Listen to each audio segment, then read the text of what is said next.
Kangaroo Care Women and Children Hospitals and Fertility Center. Myself, Dr. Leelavati from Kangaroo Care, consultant gynecologist, obstetrician, laparoscopic surgeon and infertility specialist, and retired professor and unit chief from JSS Medical College and Hospital. My today's topic is PCOS, ಅಂದರೆ PCOD.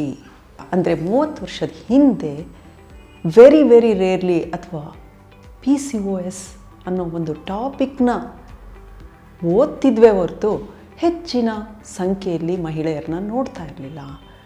ಇತ್ತೀಚಿನ ದಿನಗಳಲ್ಲಿ ಅಂದರೆ 10 ವರ್ಷದಿಂದ ಈಚೆಗೆ ಸ್ವಲ್ಪ ಈ PCOS ಅನ್ನೋ incidence ಜಾಸ್ತಿ ಆಯ್ತಾ ಬಂತು. ಇವತ್ತಿನ ಒಂದು OPDಯಲ್ಲಿ 10 ಜನ ನಾನು ಪೇಷಂಟ್ ನೋಡಿದ್ರೆ 8 ರಿಂದ 9 ಜನ PCOS ಅಲ್ಲೇ ಮೇನ್ ಕಂಪ್ಲೇಂಟ್ ಆಗಿ ಬರ್ತಾರೆ.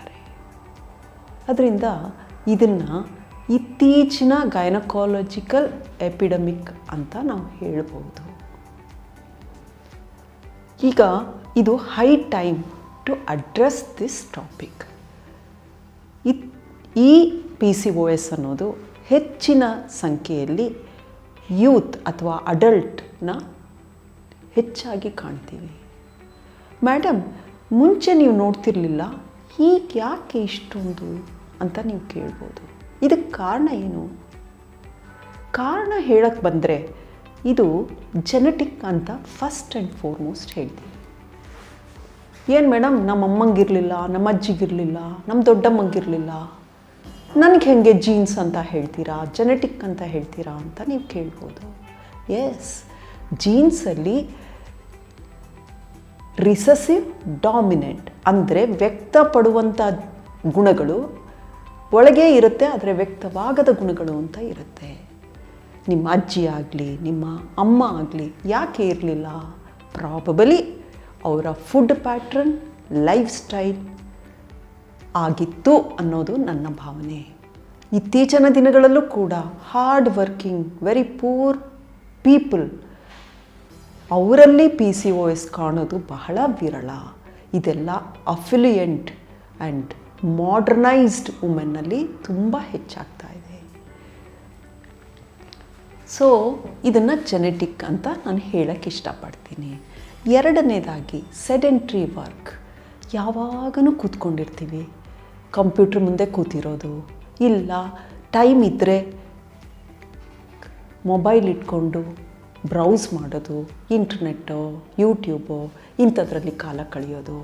ಮೂರನೇದು, ಪ್ರತಿಯೊಬ್ಬರ ಮನೆಯಲ್ಲೂ ಎಲೆಕ್ಟ್ರಾನಿಕ್ ಗ್ಯಾಡ್ಗೆಟ್ಸು ಅವರ ಕೆಲಸ ಕಾರ್ಯಗಳನ್ನ ಹೆಲ್ಪ್ ಮಾಡಿ ವಿತ್ ಫಿಂಗರ್ ಒಂದು ಸ್ವಿಚ್ ಹಾಕೋದ್ರಲ್ಲಿ ಅವರ ಕೆಲಸನ ಮುಗಿಸ್ತಾರೆ. ಲೈಕ್ ಬಟ್ಟೆ ಒಗೆಯೋದು, ಪಾತ್ರೆ ತೊಳೆಯೋದು, ಮನೆ ಗುಡಿಸೋರ್ಸೋದು, ಪ್ರತಿಯೊಂದು ಕೂಡ with one finger they can do. So ದೇಹಕ್ಕೆ ಯಾವುದೇ ವಿಧವಾದ ಎಕ್ಸರ್ಸೈಸ್ ಇಲ್ಲ, ಅದು ಒಂದು ಕಾರಣ. ಮೂರನೇದಾಗಿ ಇನ್ಸುಲಿನ್ ರೆಸಿಸ್ಟೆನ್ಸ್ ಕಾರಣ ಅಂತ ಹೇಳ್ತೀವಿ. ಹಾಗಂದ್ರೆ ಏನು ಇನ್ಸುಲಿನ್ ರೆಸಿಸ್ಟೆನ್ಸ್? ಎಲ್ಲಿದೆ ಇನ್ಸುಲಿನ್? ಪ್ಯಾಂಕ್ರಿಯಾಸ್ ಅನ್ನೋದು ಒಂದು ಗ್ರಂಥಿ, ಉತ್ಪತ್ತಿ ಮಾಡೋದೇ ಇನ್ಸುಲಿನ್.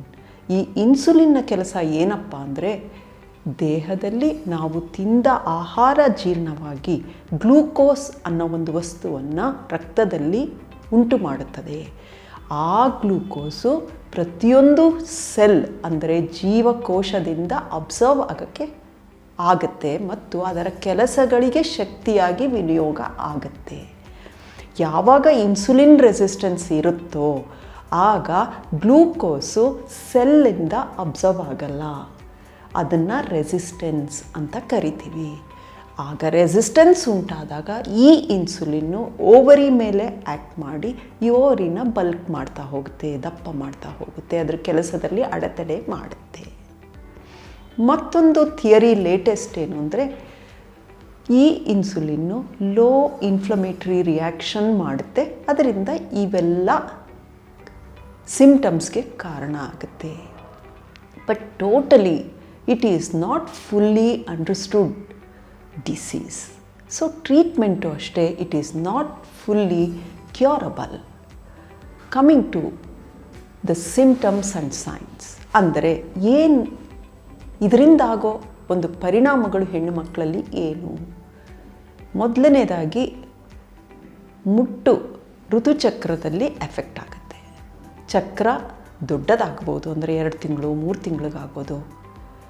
ಮತ್ತು ಬ್ಲೀಡಿಂಗು ಜಾಸ್ತಿ ಆಗೋದು, 2-3 ತಿಂಗಳಿಗಾದರೂ ಬ್ಲೀಡಿಂಗ್ ಕಡಿಮೆ ಆಗೋದು, ಇಲ್ಲ ಸೈಕಲ್ ತುಂಬ ಶಾರ್ಟ್ ಆಗೋದು, ಸ್ವಲ್ಪನೇ ಬ್ಲೀಡಿಂಗ್ ಆಗೋದು. ಇವೆಲ್ಲ ಋತುಚಕ್ರದಲ್ಲಿ ವೇರಿಯೇಷನ್ ಆಗೋದು ಮೊದಲನೇದು. ಎರಡನೇದು ಕೊಬ್ಬು ಅಥವಾ ಫ್ಯಾಟ್ ಜಾಸ್ತಿ ಆಗೋದು, ಒಬೇಸಿಟಿ.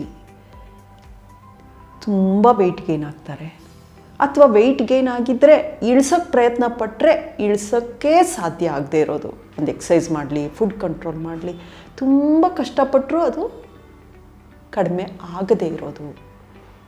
ಮೂರನೇದು ದೇಹದಲ್ಲಿ ಪುರುಷನ ಹಾರ್ಮೋನ್ ಜಾಸ್ತಿ ಆಗೋದ್ರಿಂದ ಹರ್ಸುಟಿಸಮ್, ಅಂದರೆ ಕೆನ್ನೆಗಳಲ್ಲಿ, ಅಪ್ಪರ್ ಲಿಪ್ಪಲ್ಲಿ, ಚಿನ್ನಲ್ಲಿ ಹೇರ್ಸು ದೇಹದಲ್ಲಿ ಜಾಸ್ತಿ ಆಗೋದು. ಮೇಲ್ ಟೈಪ್ ಆಫ್ ಬಾಲ್ಡ್ನೆಸ್ ಅಂತೀವಿ, ಅಂದರೆ ಸ್ಕ್ಯಾಲ್ಪಲ್ಲಿ ಗಂಡಸರಿಗೆ ಬಾಲ್ಡ್ ಅಂತೀವಲ್ಲ ಆ ಥರ ಹೆಣ್ಮಕ್ಳಿಗೂ ಕೂಡ ಬಾಲ್ಡ್ ಆಗೋದು. ಇದೆಲ್ಲ ಕಾರಣ ಆಗುತ್ತೆ. ಚರ್ಮ ಕಾಯಿಲೆಗಳುಂಟಾಗುತ್ತೆ, ಅಂದರೆ ಆ್ಯಕ್ನೆ, ಇವೆಲ್ಲ ಪಿಂಪಲ್ಸು ಜಾಸ್ತಿ ಆಗುತ್ತೆ. ಇವೆಲ್ಲ ಸಿಂಪ್ಟಮ್ಸ್ ಇದ್ದರೆ PCOS. ಇದರಲ್ಲಿ ಕಾರಣ ಏನು ಅಂದರೆ ಎಗ್ಸು ಕರೆಕ್ಟಾಗಿ ಪ್ರೊಡ್ಯೂಸ್ ಆಗದೆ ಇರೋದು. ತಿಂಗಳಿಗೊಂದು ಎಗ್ ಪ್ರೊಡ್ಯೂಸ್ ಆಗಬೇಕು, ಅದು ಯೂಶ್ವಲಾಗಿ 11ರಿಂದ 14 ದಿನದೊಳಗಾಗುತ್ತೆ. ಎಗ್ ಪ್ರೊಡ್ಯೂಸ್ ಆದಮೇಲೆ ಉಳ್ಕೊಳ್ಳೋವಂಥ ಕಾರ್ಪಸ್ ಲೂಟಿಯಮಿಂದ ಪ್ರೊಜೆಸ್ಟ್ರಾನ್ ಉತ್ಪತ್ತಿ ಆಗುತ್ತೆ. ಪ್ರೆಗ್ನೆಂಟ್ ಆದರೆ ಪ್ರೊಜೆಸ್ಟ್ರಾನು ಪೋಷಿಸಿ ಪ್ರೆಗ್ನೆನ್ಸಿನ ಕಂಟಿನ್ಯೂ ಮಾಡುತ್ತೆ. ಅಕಸ್ಮಾತ್ ಎಗ್ ಪ್ರೊಡ್ಯೂಸ್ ಆಗಲ್ಲ ಅಂದರೆ ಲೈಕ್ PCOS ಅಲ್ಲಿ ಬರೀ ಈಸ್ಟ್ರೋಜನ್ ಎಫೆಕ್ಟೇ ಇರುತ್ತೆ, ಅದು ತುಂಬ ಕಡಿಮೆ ಪ್ರಮಾಣದಲ್ಲಿ ಪ್ರೊಡಕ್ಷನ್ ಆಗ್ತಿರುತ್ತೆ. ಹಾಗಾಗಿ ಬ್ರೇಕ್ ಥ್ರೂ ಬ್ಲೀಡಿಂಗ್ ಅಂತ ಕರೆಯಲ್ಪಡೋ 2 ತಿಂಗಳು 3 ತಿಂಗಳಿಗೊಮ್ಮೆ ಮುಟ್ಟು ಬರುತ್ತೆ. ಅದು ಪ್ರೊಲಾಂಗ್ ಆಗುತ್ತೆ, ಯಾಕಂದರೆ ಸ್ವಲ್ಪನೇ ಶೆಡ್ಡು ಇರ್ರೆಗ್ಯುಲರ್ ಆಗಿ ಗರ್ಭಕೋಶದ ಲೈನಿಂಗು ಆಚೆ ಬರುತ್ತೆ. ಯಾವಾಗ ಎಗ್ ಪ್ರೊಡಕ್ಷನ್ ಆಗಲ್ವೋ ಆವಾಗ ಬಂಜೆತನಕ್ಕೆ ಕಾರಣ ಆಗುತ್ತೆ. ಇದನ್ನು ಪ್ರಿವೆಂಟ್ ಮಾಡೋದು ಹೇಗೆ? ಈಗ ನಿಮಗೆ ಏನೇನು ಕಾರಣ ಆಗುತ್ತೆ, ಯಾಕೆ ಕಾರಣ ಆಗುತ್ತೆ, ಏನೇನು ಉಂಟಾಗುತ್ತೆ ಅನ್ನೋದನ್ನ ತಿಳಿಸ್ದೆ. ಅದನ್ನು ಪ್ರಿವೆಂಟ್ ಮಾಡೋದು ಹೇಗೆ ಅಥವಾ ಅದನ್ನು ಅವಾಯ್ಡ್ ಮಾಡೋಕ್ಕಾಗುತ್ತಾ ಅಂದರೆ some extent you can avoid. ಏನು, ಹೇಗೆ? ಆ್ಯಕ್ಟಿವ್ ಆಗಿರೋದು, ದೇಹಕ್ಕೆ ಎಕ್ಸರ್ಸೈಸ್, ಮೂರನೇದಾಗಿ ಫುಡ್ ಹ್ಯಾಬಿಟ್ಸನ್ನು ಕಂಟ್ರೋಲ್ ಮಾಡ್ಕೊಳ್ಳೋದು. No to junk food, bakery food and sweets. If at all if you want to take, it is little amount and rarely. The next, use plenty of raw vegetables and pick vegetarian if possible. Thirdly, exercise. These are the main 3 components to prevent or reduce the disease. Coming to the treatment, ಯಾವಾಗನೂ hormone treatment ಕೊಡ್ತೀವಿ regularise ಮಾಡೋಕ್ಕೆ. ಮಕ್ಕಳು ಬೇಕು ಅಂದಾಗ egg produce ಆಗೋಕ್ಕೆ ovulation induction ಅನ್ನೋ ಒಂದು procedure ಮಾಡ್ತೀವಿ. ಅದೊಂದು 2-3 ಸೈಕಲ್ ಟ್ರೈ ಮಾಡ್ತೀವಿ. ಅದು ಎಗ್ಗು ಒಡಿದೇ ಇದ್ದರೆ laparoscopic drilling of the ovaries ಅಂತ ಮಾಡ್ತೀವಿ. ಆವಾಗ ಆ ಓವರಿಯಲ್ಲಿರೋ ಸಣ್ಣ ಸಿಸ್ಟಲ್ಲಿರೋವಂಥ ಆ್ಯಂಡ್ರೋಜನ್ಸ್ ಎಲ್ಲ ಆಚೆ ತೆಗಿತೀವಿ. ಆ ಸಿಸ್ಟನ್ನು ರಪ್ಚರ್ ಮಾಡೋದ್ರಿಂದ ನೆಕ್ಸ್ಟ್ ಸೈಕಲಲ್ಲಿ ಎಗ್ಸು ಚೆನ್ನಾಗಿ ಪ್ರೊಡ್ಯೂಸ್ ಆಗುತ್ತೆ.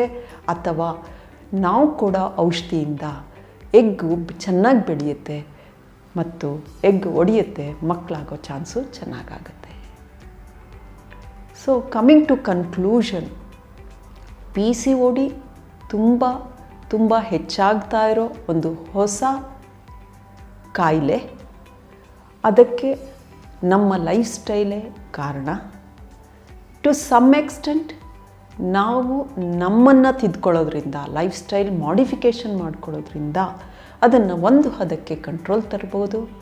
ಹಾಗೆ ಅದರ ಜೊತೆಗೆ ಗೈನಕಾಲಜಿಸ್ಟನ್ನ ಹೆಲ್ಪ್ ತೊಗೊಂಡ್ರೆ ಐ ಥಿಂಕ್ 80% ಈಸ್ ಕ್ಯೂರಬಲ್.